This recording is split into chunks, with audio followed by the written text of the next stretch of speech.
ሰበር መረጃ በመካከለኛው ምስራቅ ምድር ላይ የሰዓት እልፊቱ ተቃርቧል። ዛሬ ረፋድ ላይ ዱባይ በጭስ ተውጣለች። ሳውዲ አረቢያም በሪያድ ሰማይ ላይ የኢራንን ድሮኖች ስትመታ አርፍዳለች። ይህ ሁሉ የሆነ ያለው ጠቅላይ ሚኒስትር አብይ አህመድ በኤምሬትስ ድንገተኛ የስራ ጉብኝት እያደረጉ ባሉበት ወቅት መሆኑ ጉዳዩን እጅግ ሚስጥራዊና አሳሳቢ አድርጎታል። በሌላ በኩል ፕሬዝዳንት ዶናልድ ትራምፕ የኢራን አየር ኃይልን ባህር ኃይል ታሪክ ሆነዋል ሲሉ በይፋ አውጀዋል። አሜሪካ እስካሁን 6000 ስልታዊ ቦታዎችን መምታቷን ብትገልጽም የኢራን አዲሱ መሪ ሙጅታባ ካሚኒ ግን የሆርሙዝ ሰርጥ ይዘጋ የሚል የመጨረሻውን የጦርነት ካርድ መዘዋል። የአሜሪካ የነዳጅ መሙያ አውሮፕላን በኢራቅ መከስከስና የፈረንሳይ የመጀመሪያ ወታደር መገደልስ ጦርነቱን ወደ ምን አይነት ምዕራፍ ያሸጋግረዋል የሚለው በዚህ ዘገባችን በዝርዝር እንተነትነዋለን። እስከ መጨረሻው አብራችሁን ቆዩ።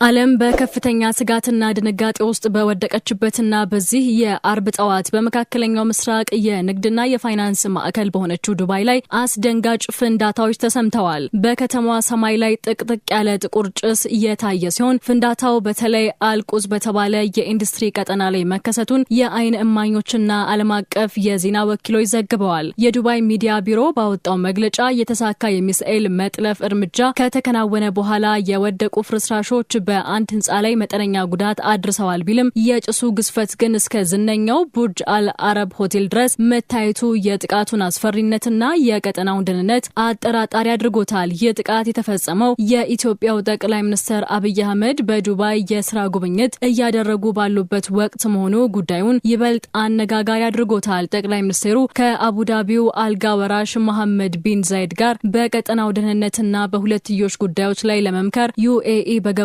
ጥቂት ሰዓታት ውስጥ የኢራን ሚሳኤሎችና ድሮኖች የኤምሬትስን ሰማይ ለመድፈር መሞከራቸው የሁኔታውን አሳሳቢነት ያሳያል። ፖሊስ ጋዜጠኞችን ወደ ፍንዳታው ቦታ እንዳይቀርቡ መከልከሉም በምድር ላይ የደረሰው ጉዳት ከመግለጫው በላይ ሊሆን እንደሚችል ግምቶችን ጭሯል። በተመሳሳይ ሰዓት ጎረቤት ሳውዲ አረቢያም እጅግ አስቸጋሪ የሆነ የድሮን ጥቃት ሲሰነዘርባት አርፍዳለች። የሳውዲ መከላከያ ሚኒስቴር እንዳስታወቀው ወደ ሪያድ የኤምባሲዎች ቀጠና ሲወነጨፍ የነበረው የጠላት ድሮን ጨምሮ በሳውዲ ማዕከላዊና ምስራቃዊ ግዛቶች ላይ 8 ድሮኖችን መቶ ጥሏል። በተለይም አልካርጅና ኤምፒቲ ኳታር በተባሉ በረሃማ አካባቢዎች ላይ የተካሄደው የአየር ላይ ፍልሚያ ኢራን በአረብ ሀገራት ላይ የከፈተችው ጥቃት ወደ ለየለት ጦርነት መሸጋገሩን የሚያሳይ ነው። ይህ የቀጠናው መታመስ በጠቅላይ ሚኒስትር አብይ አህመድ ጉብኝት ላይ ምን አይነት ተጽዕኖ ይኖረዋል የሚለው ጥያቄ የብዙዎች ትኩረት ሆኗል። ኢትዮጵያ ከዩናይትድ አረብ ኤምሬትስና ከሳውዲ አረቢያ ጋር ያላት ስልታዊ ወዳጅነት በዚህ የጦርነት ወቅት አዳዲስ የዲፕሎማሲ ፈተናዎችንና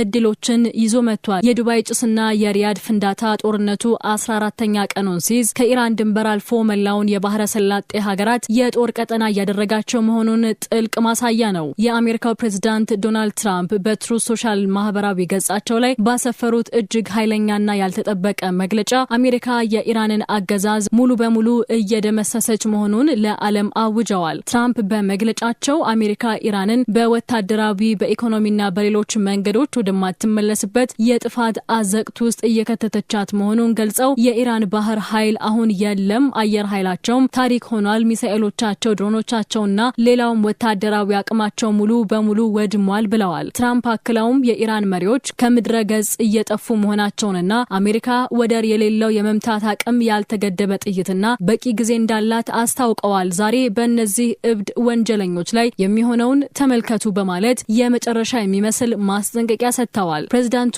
አሜሪካ ጦርነቱን እያሸነፈች እንዳልሆነ የሚዘግቡ ሚዲያዎችንም ክፉኛ የወቀሱ ሲሆን ለ47 ዓመታት ንጹሃንን ሲገሉ የነበሩትን እነዚህን አካላት እኔ እንደ 47ኛው የአሜሪካ ፕሬዝዳንትነቴ መግደል ትልቅ ክብር ነው ሲሉ በይፋ ተናግረዋል። ይህ የትራምፕ መግለጫ የመጣው የአሜሪካ ማዕከላዊ እዝ አዳዲስ መረጃዎችን ባወጣበት ወቅት ነው። አሜሪካ በኢራን ውስጥ 6000 ስልታዊ ቦታዎችን መምታቷ መነሳቷን ገልጻለች። ከነዚህ መካከል 60 ግዙፍ መርከቦች፣ 30 የባህር ፈንጂ ጫኝ መርከቦች፣ የትዕዛዝ ማዕከላት፣ የባለስቲክ ሚሳኤል ማከማቻዎች፣ ሰርጓጅ መርከቦችና የአየር መከላከያ ስርዓቶች እንደሚገኙበት ተገልጿል። የትራምፕ አስተዳደር የቁጣ ዘመቻ በሚል በከፈተው በዚህ ጥቃት የኢራን ወታደራዊ መዋቅር ከጥቅም ውጪ መሆኑ እየተነገረ ነው። በተመሳሳይ ሰዓት ትራምፕ በዋይት ሃውስ በሰጡት አጭር መግለጫ በኢራን ያለው ጦርነት በጥሩ ሁኔታ እየሄደ ነው በማለት ጦርነቱ 14ኛ ቀኑን ሲይዝ አሜሪካ የበላይነቱን መያዟን አረጋግጠዋል። ሆኖም ይህ መጠነ ሰፊ ጥቃት በኢራን ሲቪል ህዝብ ላይ ከፍተኛ ሰብአዊ ቀውስ እያስከተለ ሲሆን በተባበሩት መንግስታት መረጃ መሰረት 3.2 ሚሊዮን ኢራናውያን ከቀያቸው ተፈናቅለዋል። ትራምፕ ግን ምንም አይነት የድርድር ፍላጎት እንደሌላቸውና ዓላማቸው የኢራንን አገዛዝ ሙሉ በሙሉ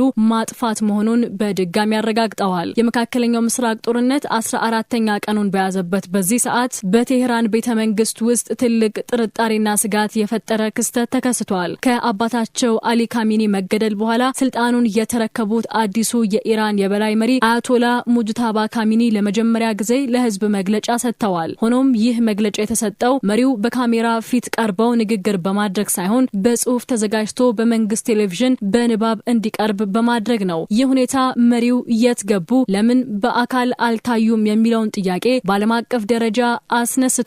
አንድ የኢራን አምባሳደር መሪው ጦርነቱ በጀመረበት የመጀመሪያው ጥቃት ላይ ሳይጎዱ እንዳልቀረ ፍንጭ መስጠታቸው ሙጅታባ ካሚኒ በአካል መታየት ያልቻሉት በቆሰሉበት ሁኔታ ላይ ስለሆኑ ነው የሚለው ግምት አጠናክሮታል። መሪው በዚህ በንባብ በቀረበው መግለጫቸው ኢራን ያላትን የመጨረሻ ወታደራዊ ካርድ እንድትጠቀም ጥብቅ ትዕዛዝ ሰጥተዋል። ይህም በዓለም የነዳጅ ንግድ 20% የሚተላለፍበትንና ለዓለም ኢኮኖሚ የጀርባ አጥንት የሆነውን የሆርሙዝ ሰርጥን ሙሉ በሙሉ መዝጋት ነው። መሪው አክለውም የአሜሪካ ወታደራዊ ካምፖችን የሚያስተናግዱ የአረብ ጎረቤት ሀገራት ካምፖቻቸውን በአስቸኳይ ካልዘጉ ጥቃቱ በእነሱም ላይ እንደሚቀጥል ዝተዋል። ጦርነቱ ወደ ጎረቤቶቻቸው ይሻገራል የሚለው የዛቻ ቀድሞውኑ 3 የንግድ መርከቦች በባህረ ሰላጤው ላይ ጥቃት በደረሰባቸው ማግስት መምጣቱ ኢራን ዓለምን ወደ ከፍተኛ የነዳጅና ኢኮኖሚ ቀውስ ለመክተት ቆርጣ መነሳቷን ያሳያል። ይህ የአዲሱ መሪ መግለጫ የሰላም ተስፋን ያሟጠጠና የቀጠናውን ጦርነት ወደማይመለስበት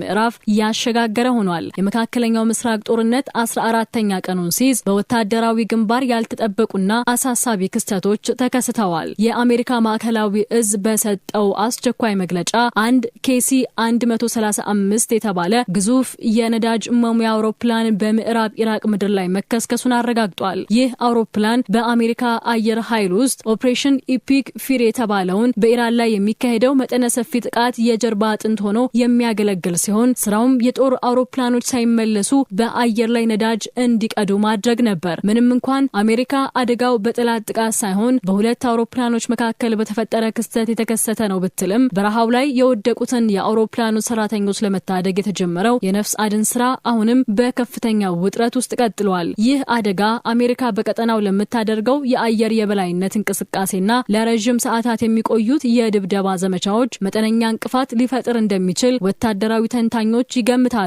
በሌላ በኩል ጦርነቱ አውሮፓንም በቀጥታ ወደ ግጭቱ እያሳተፈ ይገኛል። የፈረንሳይ ፕሬዝዳንት ኢማኑኤል ማክሮን ጦርነቱ ከተጀመረ ወዲህ የመጀመሪያው ፈረንሳዊ ወታደር በኢራቅ ኤርቢል አካባቢ በተፈጸመ የድሮን ጥቃት መገደሉን በከፍተኛ ሐዘንና ቁጣ ገልጸዋል።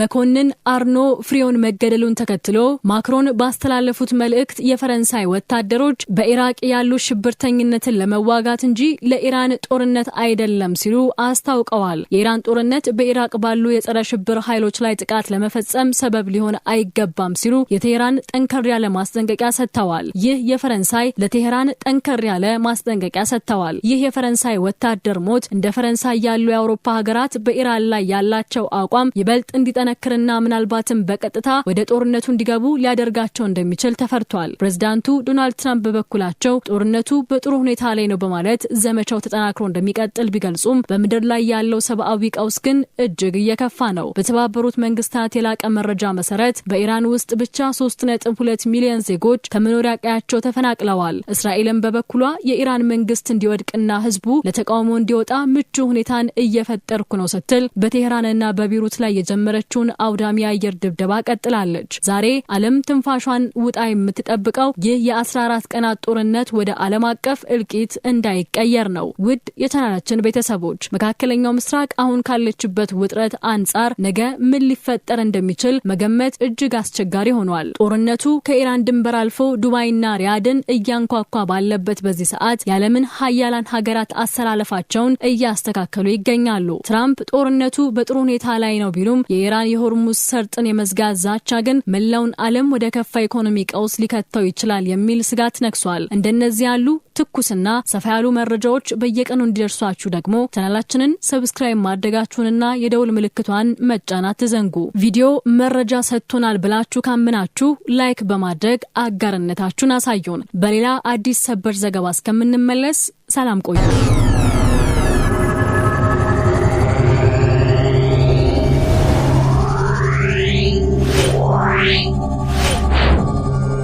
Yeah.